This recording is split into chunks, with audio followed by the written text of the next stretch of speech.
లైఫ్‌లో ups and downs అనేది చాలా న్యాచురల్. కొన్ని రోజులు మనం ఫుల్ హ్యాపీగా ఉంటాం.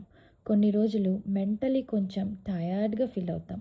అలాంటి టైంలో మనకి కొంచెం పాజ్ కావాలి బిజీ లైఫ్ నుంచి. రీసెంట్‌గా ఇంట్లో రుద్రాభిషేకం చేసుకున్నాం. It was not just a ritual, it was an experience. అభిషేకం జరుగుతుంటే ఆ మంత్రాలు, ఆ హోలీనెస్ హౌస్‌లో ఒక పాజిటివ్ ఎనర్జీ క్రియేట్ చేస్తాయి. ఆనెస్ట్‌లీ ఆ కొద్దిసేపు స్ట్రెస్, వర్క్, రెస్పాన్సిబిలిటీస్, ఫోన్ అన్నీ మర్చిపోతాం. లైఫ్‌లో బిజీగా పరుగులు తీస్తూ ఉంటాం. బట్ మన ప్రశాంతత కోసం కొంచెం టైం ఇవ్వడం మర్చిపోతాం. రుద్రాభిషేకం లాంటి పూజలు మన మైండ్‌ని కామ్ చేస్తాయి. బాడీని రీఎనర్జైజ్ చేస్తాయి. You don't have to wait for a big reason.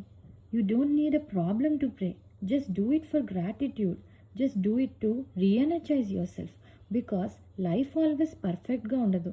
కానీ మన మైండ్ సెట్ స్ట్రాంగ్గా ఉంటే ఎవ్రీథింగ్ బికమ్స్ మేనేజబుల్.